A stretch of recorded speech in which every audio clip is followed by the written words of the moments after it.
जय श्री राधे। जय श्री राधे। श्री राधा रानी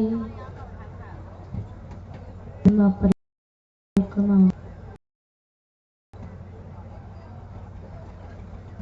मान मंदिर बरसाना 2011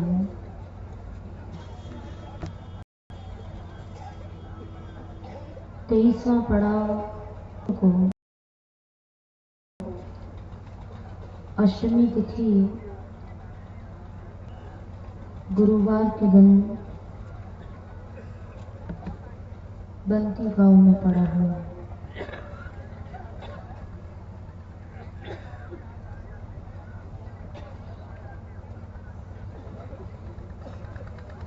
आज प्रातःकाल हम लोग सियरा से चले और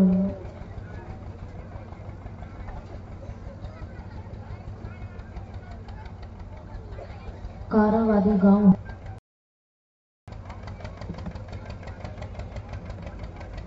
यहाँ बंदी गांव में पहुंचे।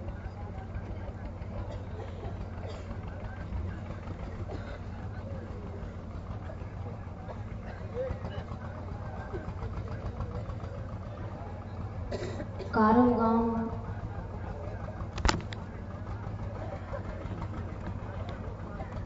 जहां का जो मूल नाम है वो अनाहत वन है।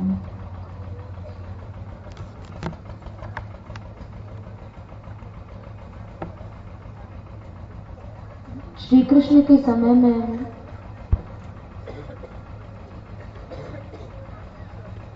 इन सभी क्षेत्रों के जहां की यात्रा होती हुई है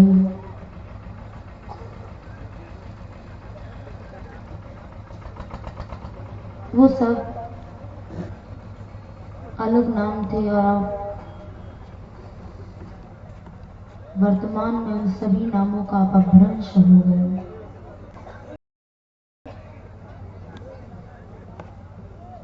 जैसे कारव गांव आज हम लोग गए,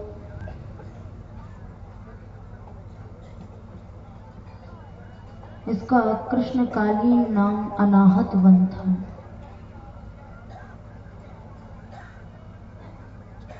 आहत माने होता है चोट लग जाना और अनाहत माने चोट न लगना।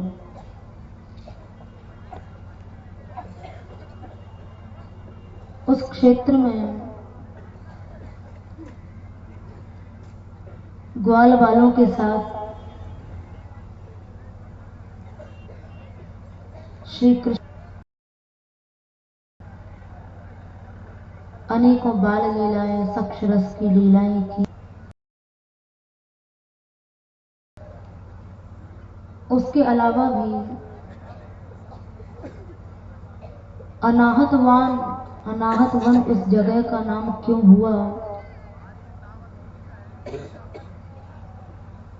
उसका कारण बताया कि एक बार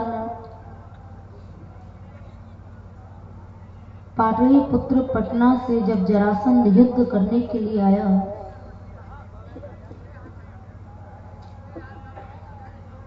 तो उस समय श्री कृष्ण ने दाऊ जी को कहा कि दाऊ भैया,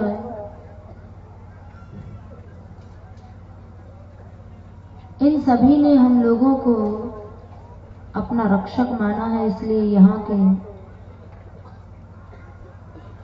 जो नागरिक हैं उनकी रक्षा करना आवश्यक है। जरासंध श्री कृष्ण से युद्ध करने के लिए 23 अक्षौणी सेना लेकर आया।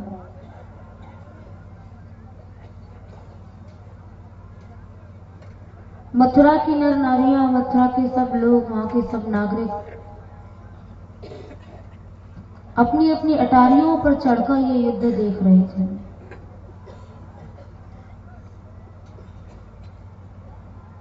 तेईस अक्षौणी सेना ने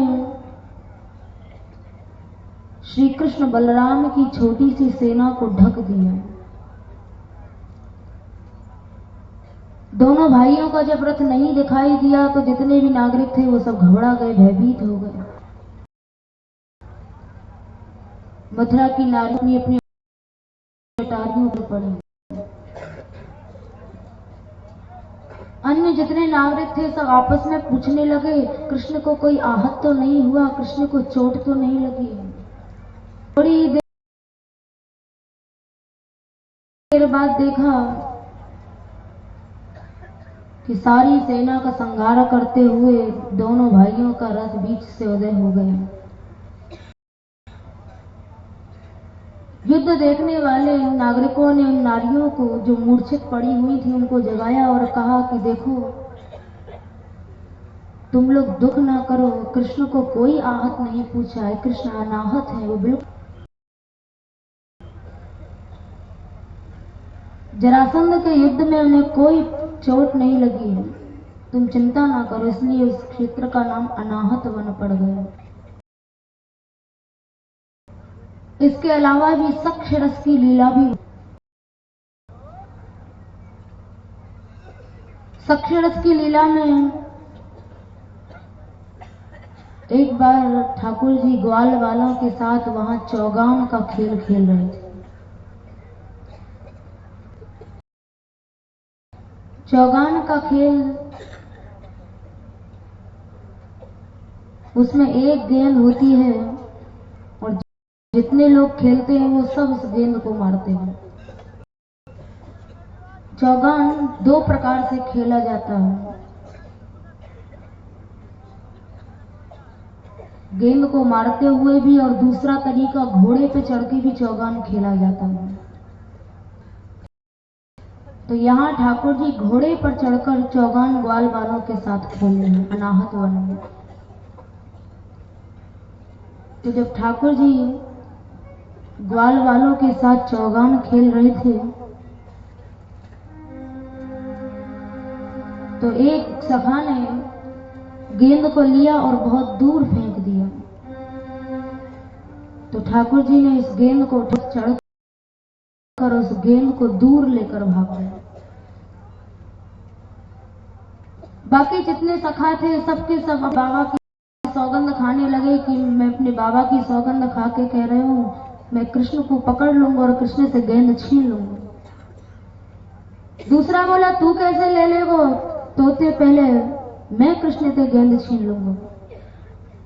तो ग्वाल वालों में आपस में होड़ लगने लगी कि पहले कृष्ण को कौन छीएगा और कौन कृष्ण आएगा।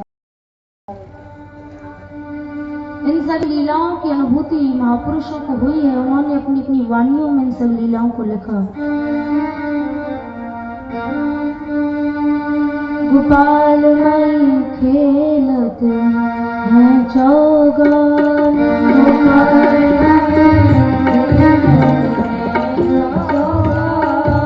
गोपाल खेलत हैं चौगान,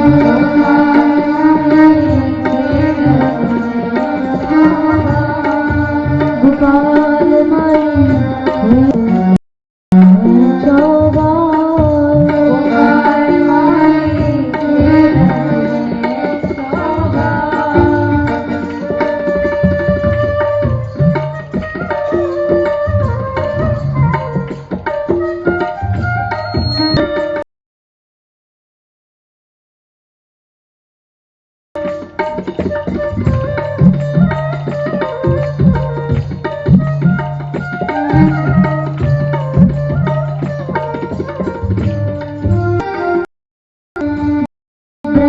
कुमार ग्वालन संग लीले,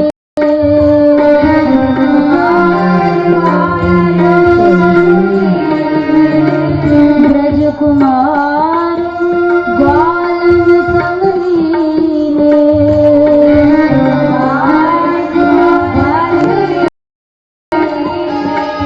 वृंदावन मैदान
कृष्ण के पास जो घोड़ा है वो बड़ा चंचल है और ठाकुर जी गेंद को लेकर घोड़े पर बैठकर इतनी तेज भाग रहे हैं कि कभी घोड़े से तिरछे हो जाते हैं, कभी नीचे को हो जाते हैं। तो गोपियां ये देखकर भयभीत हो रही हैं कि कहीं हमारे कृष्ण को कोई आहत ना हो जाए, कोई चोट ना लग जाए। तो कृष्ण को कहती कन्हैया तू ऐसे घोड़ा क्यों चला रहा है, सीधे सीधे चल। तो गोपियों को मन में बड़ा भय हो रहा है, बड़ी घबराहट हो रही है कि हमारे कृष्ण को कोई कष्ट ना हो जाए, कोई आहत ना हो जाए। चंचल बाजी नचावत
गेंद चलावत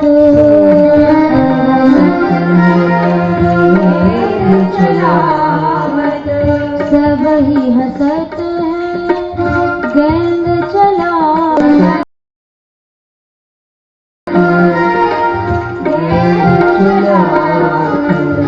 करत बगा किया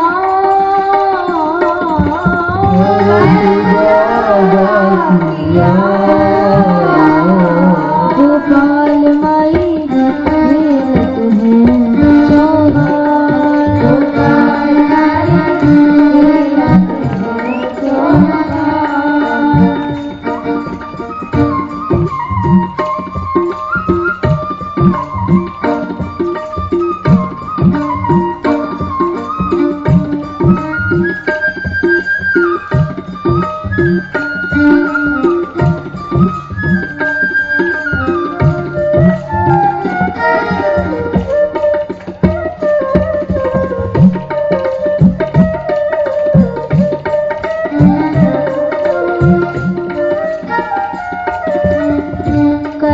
शंख निशंक महाबल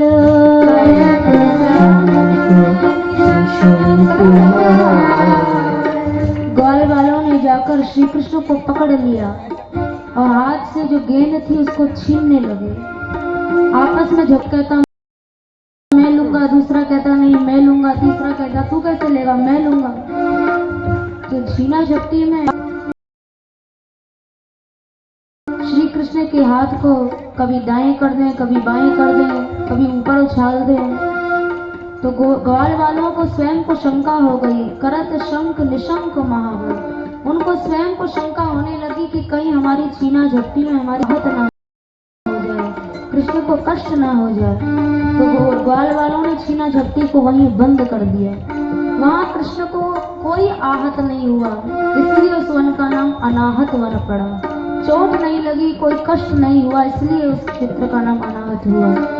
करत शंख निशंक महाबल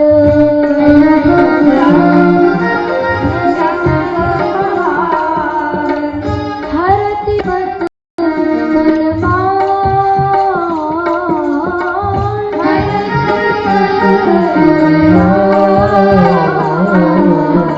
गोपाल माई खेलत हैं चौगार।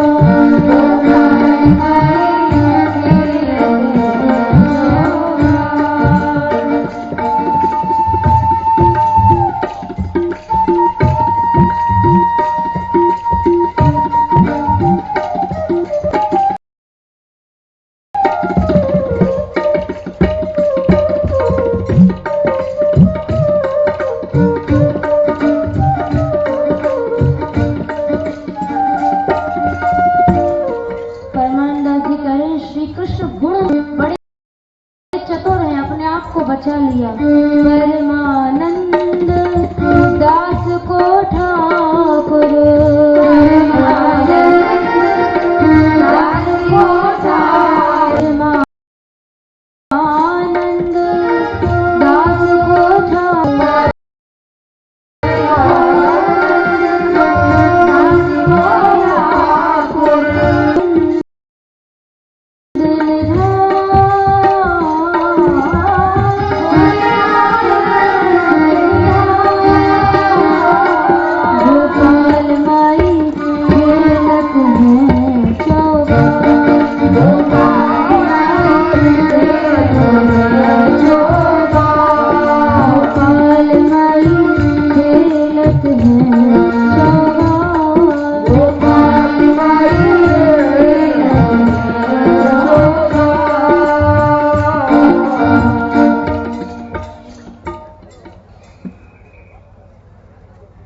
जिन लीलाओं को इन सभी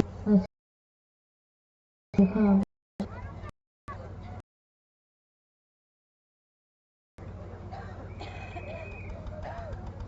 ठाकुर जी को ये सब जितनी भी लीलाएं हैं ये भागवत जी में भी आई हैं। भागवत जी में भी ब्राह्मणे लंघने क्षेपैर आस्फोटन विकर्षणे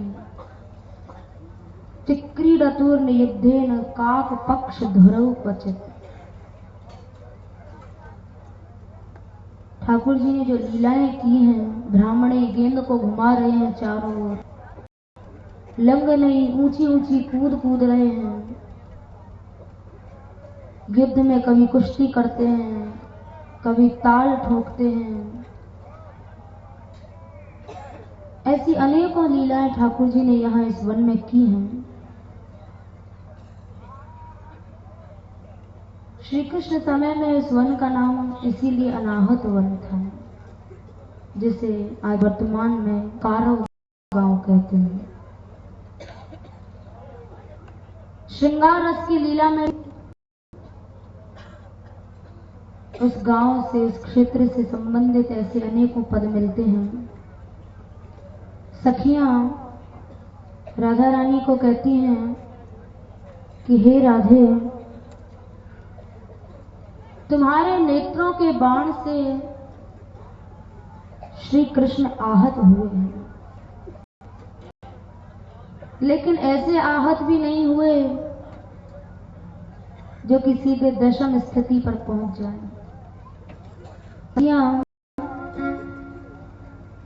राधा रानी को कहती हैं,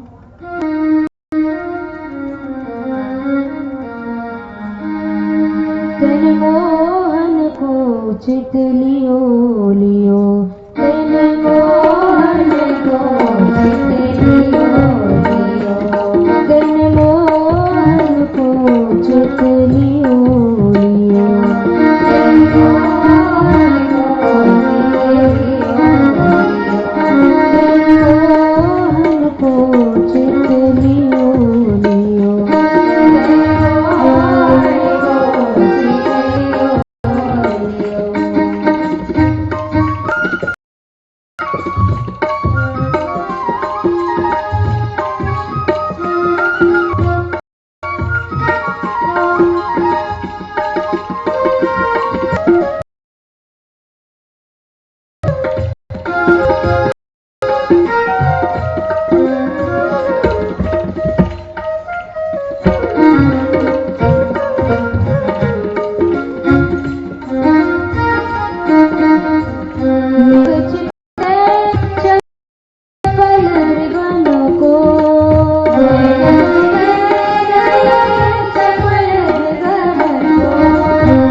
तो इस क्षेत्र में कृष्ण आहत नहीं हुए, इसलिए उसका नाम अनाहत हुआ। अब हम लोग जहाँ बैठे हुए हैं बंदी गांव में, यहाँ की जो लीला है गर्भ समय,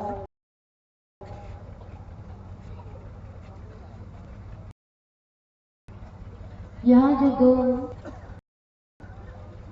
आनंदी जी और बंदी जी,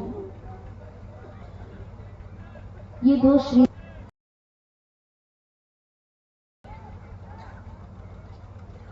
यद्यपि यहाँ के लोग उनको देवी मानते हैं, किंतु देवी की पदवी बहुत छोटी है। श्री जी की महासखियां, इन दोनों महासखियों का वर्णन गर्ग संहिता में अध्याय में मिलता है कि श्याम सुंदर और राधा रानी, इन दोनों ने जब महाराज किया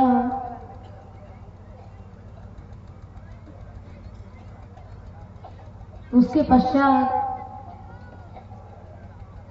श्री जी ठाकुर जी दोनों गिरिराज पर्वत पर गए, जहां की सारी भूमि रत्नमयी थी। गोवर्धने कंदरायाम रत्न भूम्याम हरि रासं च राधया सार्धम रासेश्वर्याम चकार है। रत्न भूम्याम, वहां की सारी भूमि रत्नमयी थी। रात के बाद जब श्री जी ठाकुर जी वहां सुंदर पुष्पित सिंहासन,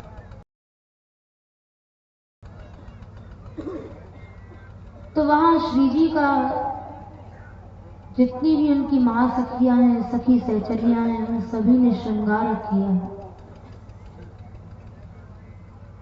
स्वामिन्या तत्र श्रृंगारम चक्रु सख्यो मुदान्वितः श्रीखंड कुमकुमाद्यैश्च यावका गुरुकज्जल है।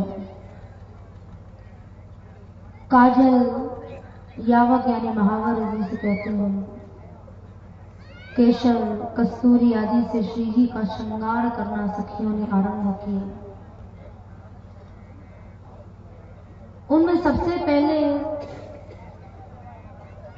श्री यमुना जी उठी और यमुना जी ने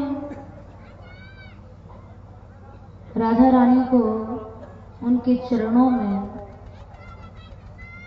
सुंदर पायल धारण करा। ललिता, विशाखा, गंगा, लक्ष्मी और आनंदी, बंदी, ये सभी महासखियां मां श्री जी की श्रृंगार करने आई।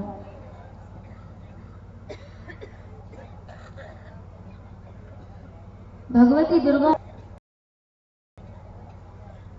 स्वयं मां श्री जी की स्तुति उन्होंने की है। तो श्री जी को महाराज के प्रारंभ में गंगा जी पर उठी, उन्होंने मंजीर धारण कराया। ये आभूषण भी चरणों में ही धारण किया जाता है। उसके बाद लक्ष्मी जी आई। लक्ष्मी जी ने राधा रानी की कटी में सुंदर करधनी धारण कराई। उसके बाद मधु और माधवी नाम की दो सखियां आई। इन दोनों सखियों ने श्री जी को कंठहार पहनाया। चंद्रहारम च विरजा कोटि चंद्रा मलम शुभम। उसके बाद विरजा आई। ये विरजा जो है ये श्री जी की सखी भी है और भगवत धाम के बाहर अनंत ब्रह्मांडों से ऊपर ये नदी रूप में भी विराजती है, जिसे कारणार्णव भी कहते हैं। इन पार करने के बाद ही भगवत धाम। तो विरजा जी श्री जी का श्रृंगार करने के लिए वहां सखी रूप से आई और विरजा जी ने श्री जी को चंद्रहार धारण कराया। कैसा चंद्रहार था, जिसका नाम ही चंद्रहार था, कांति से जो युक्त था। उसके बाद ललिता कंचुक मणि शाखा कंठभूषण। ललिता जी आई जी को की चोली। विशाखा जी आई। विशाखा जी ने सुंदर कंठ का आभूषण धारण कराया। चंद्रानना जी आई। उन्होंने जी को सभी उंगलियों में दिव्य मुद्रिका धारण कराया। अंगुलीय कर रत्नानि ददौ चंद्रानना तदा। एकादशी राहिका यही रत्नाढ्यम कंकणद्वय। उसके बाद स्वयं एकादशी व्रत की जो अधिष्ठात्री देवी हैं, जो महाशक्ति भी है, वैष्णवी भी है, एकादशी महारानी आई और उन्होंने दो सुंदर आभूषण जो कि रत्न जटित थे वो धारण कराए। इसके बाद शत चंद्रानना जी आई। भुज कंकण रत्नानी शत चंद्रानना ददौ। दोनों हाथों में सुंदर तस्यै मधुमती साक्षात स्फुरत रत्नांगरद्वयम्। मधुमती जो थी उन्होंने श्री जी को दो अंगद भेंट किए और इसके बाद आनंदी सखी और बंदी सखी आई, जिनके गांव में हम लोग बैठे हुए हैं। ये दोनों महासखियां जब श्री जी के पास आई, तारे सुखदायिनी आनंदी या सखी मुख्या राधा यही भाल तोरण। यही इन महासखियों का इतिहास है कि इन दोनों सखियों ने, आनंदी जी ने, बंदी जी ने श्री जी को कान में कुंडल धारण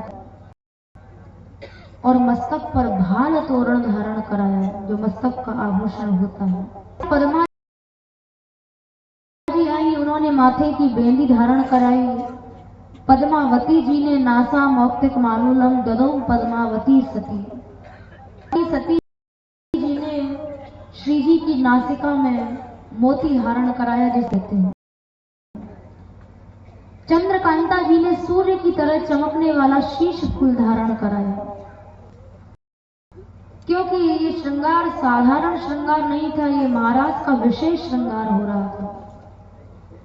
रात में महाराज होगा तो अपने आप जो सूर्य की तरह शीश फूल होगा तो सूर्य की तरह चारों ओर अपनी रोशनी फैलाएगा। तो चंद्रकांता जी ने सूर्य की तरह चमकने वाला शीश फूल धारण कराया। उसके बाद सुंदरी नाम की एक सखी आई।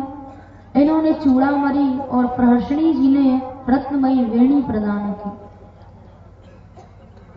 सभी सखियों ने जब श्रृंगार धारण करा दिया तो उसके बाद वृंदावन की अधीश्वरी वृंदा जी आई। राधा रानी को दो जो सूर्य और चंद्र की तरह चमकने वाले थे। इसके बाद महाराज प्रारंभ हुआ।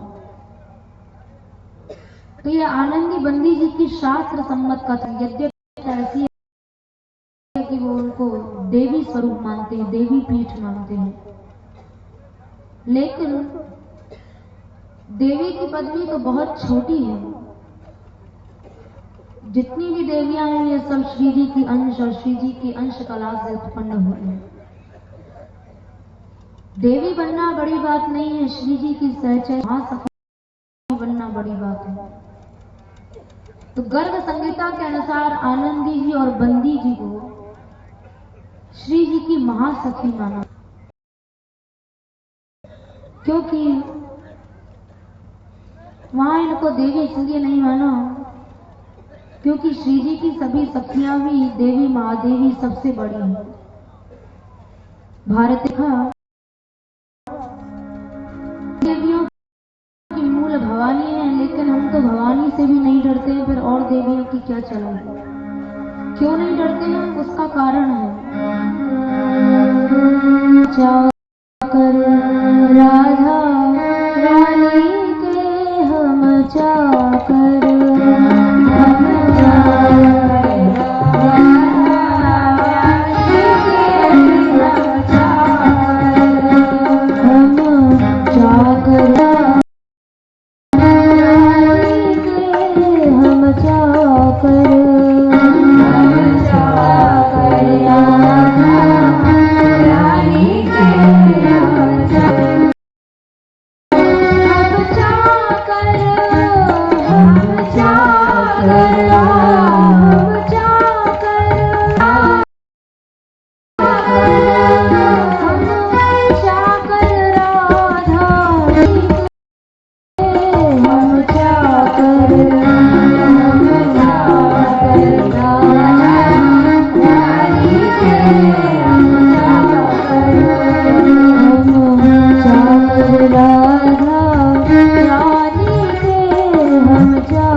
तो देवी बनना कोई बड़ी बात नहीं है, देवी को बहुत बड़ी पदवी नहीं माना।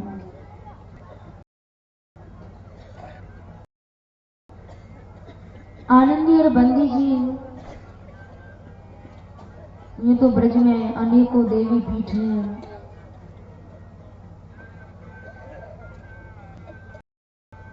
गोकुल में भी चंद्रकला जी का देवी पीठ है, यहाँ पर बंदी जी के लिए देवी पीठ की मान्यता रखते हैं। लेकिन गर्भ श्री जी महासखी माना, महाराज में भी प्रवेश मिला। इन दोनों सखियों ने महाराज के पूर्व श्री जी का श्रृंगार। ब्रह्मवैवर्त पुराण में भी क्षीर हरण जो लीला हुई,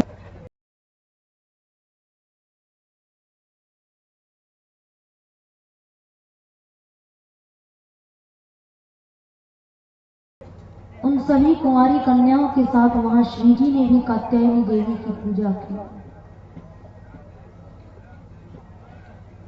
तब वहां यमुना जी के किनारे हुई।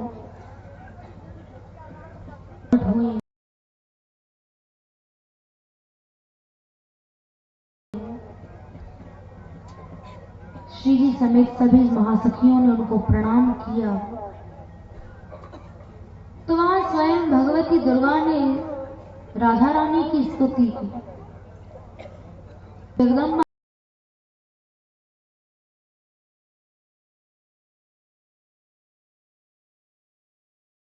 मैं नहीं, जगदम्बा तो आप हो, और आप ये जो व्रत कर रही हैं, ये व्रत केवल लोक शिक्षा की दृष्टि से कर रहे हैं, जिससे सारा संसार उपासक बन जाए। श्री जी को सबसे पहले अपने हृदय से लगाया।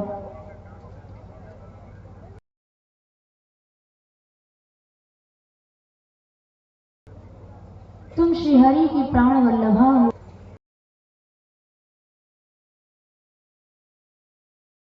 तुम्हारा ये कार्य जो है, तुम्हारा ये व्रत जो है, ये लोक शिक्षा की दृष्टि से।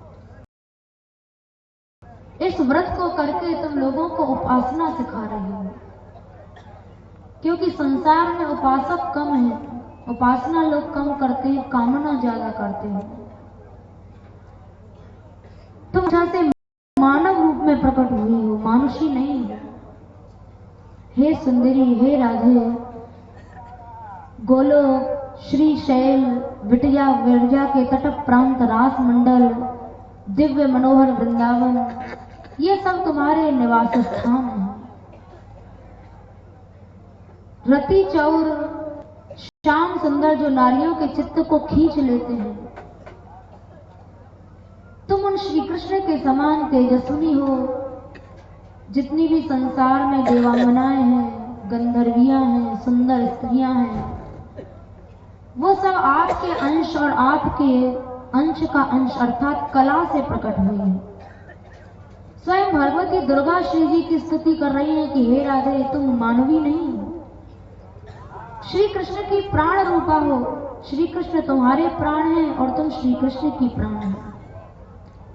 वेद ठाकुर जी और श्री जी को अभेद बताया गया है।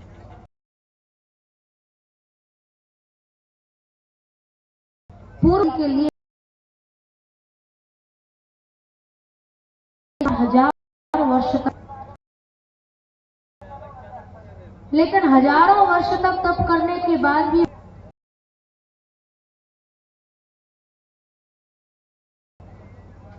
तुम कृष्ण इच्छा से गोपी रूप धारण करके इस भूतल पर अवतरित हुई हो। मनुवंश में उत्पन्न नृप श्रेष्ठ सुयज्ञ, ये तुम्हारी ही कृपा से गोलोक को गए थे। तुम्हारी परशुराम जी ने 21 बार को जीता। ये रहस्य, ये कथा सब परशुराम जी ने पृथ्वी को 21 बार जीतने से पहले कवच प्राप्त किया था, और उस परशुराम जी ने पुष्कर क्षेत्र में सिद्ध किया। तब उस कवच के प्रभाव से वो 21 बार इस पृथ्वी को जीत पाए थे। तो भगवती दुर्गा कह रही है, हे राधे, हे जगदम्बिके, परश गणेश का एक दांत तोड़ दिया था उस समय परशुराम जी को भस्म करने के लिए चल पड़े।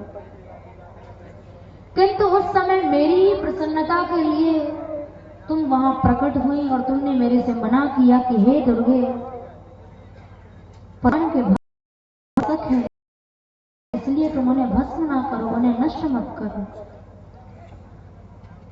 हे जगन माता, तुमने लोक हित के लिए ये व्रत किया है और मैं ये भी जानती हूं कि तुम्हारा ये जो अवतार हुआ है ये श्रीरामा के शाप से भूभार को हल्का करने के लिए हुआ है।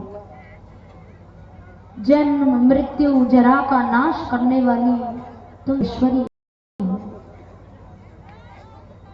राधा रानी की जब कृपा होती है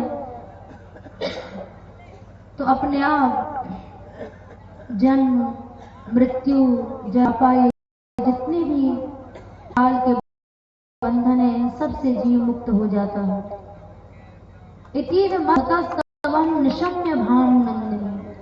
जब श्री जी की लोग स्तुति करते हैं तो उस स्तुति को सुनकर करो तो संततम जनम कृपा कटाक्ष भाजनम। राधा रानी कृपा करती है। भवेत दैव संचिता त्रिरूप कर्मनाशिनी। उनकी कृपा क्या है? जब श्री जी की कृपा होती है तो मनुष्य के जितने भी कर्म बंधन होते हैं उन सभी सब कर्मों का नाश हो जाता है। प्रजेंद्र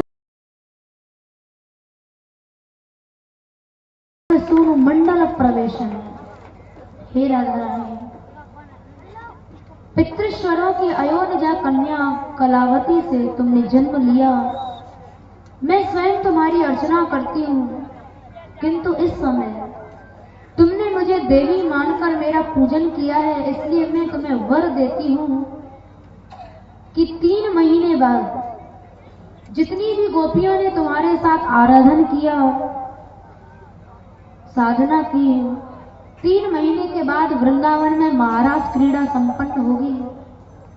और हे सती राधिके, प्रत्येक कल्प में तुम श्री कृष्ण के साथ प्रकट होकर उनके साथ लीला करोगी, उनकी हर लीला में सहायता दोगी। हे हरि प्रिय, महादेव जी की सौभाग्यवती पत्नी हूं, उसी प्रकार तुम गोलोकनाथ की सौभाग्यशालिनी वल्लभा।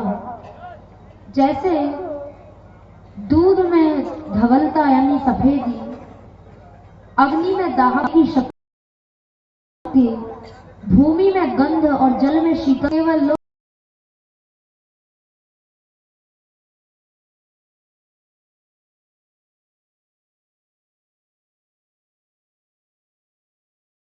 शिक्षा के लिए तुमने की, किंतु मैं तुम्हारी उपासना करती हूँ कि हे राधे, चाहे जीवांगनाएं हैं, गंधर्वियां हैं, सुंदर स्त्रियां हैं, आज तक आपसे बढ़कर सौभाग्यशालिनी ना कोई हुई और ना भविष्य में कभी होगी। ये स्वयं भगवती दुर्गा कह रही हैं।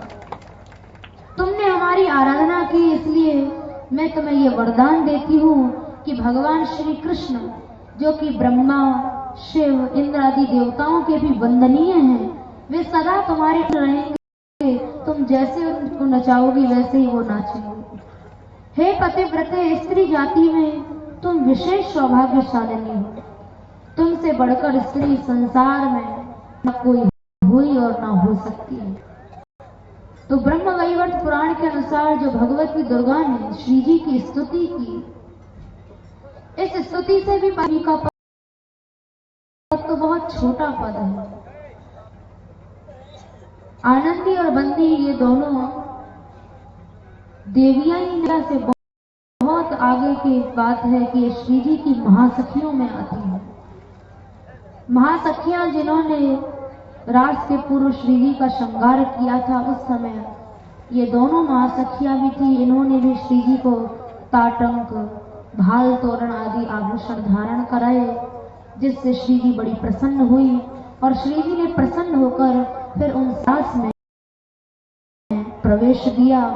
तो जिन दोनों महासखियों के गांव में हम लोग बैठे हुए हैं, इनमें केवल देवी पीठ की ही मान्यता नहीं रखनी चाहिए। ये सब श्री जी की महासखियां हैं। तो श्री जी की कृपा से आज हम लोगों को महासखियों के गांव में रात्रि निवास मिला। तो ये ब्रह्म वैवर्त और गर्ग संहिता के अनुसार आनंदी जी और बंदी जी, इन दोनों महासखियों की कथा आप लोगों ने सुनी। अब अंत में कीर्तन करें।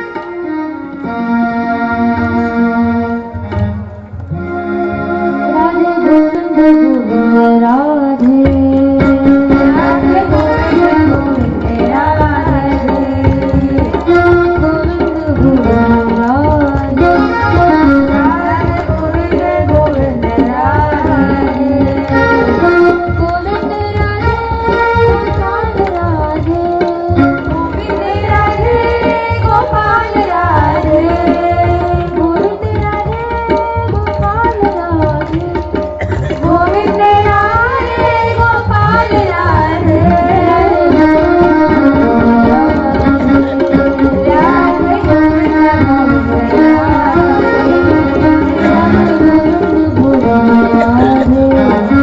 राधे गोविंद गोविंद राधे,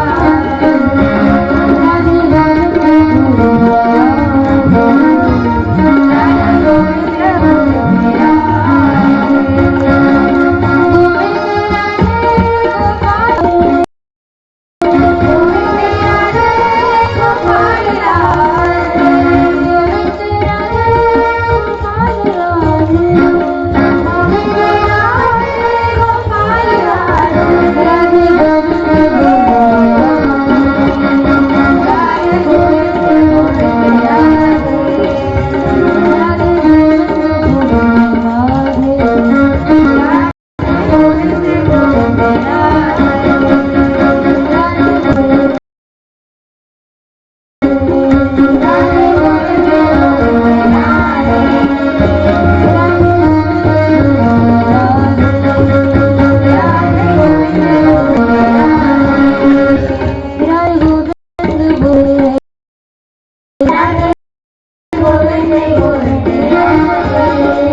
गोविंद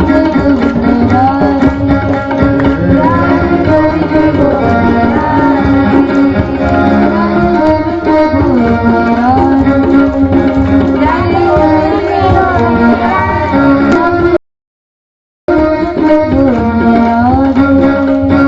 राधे गोविंद गोविंद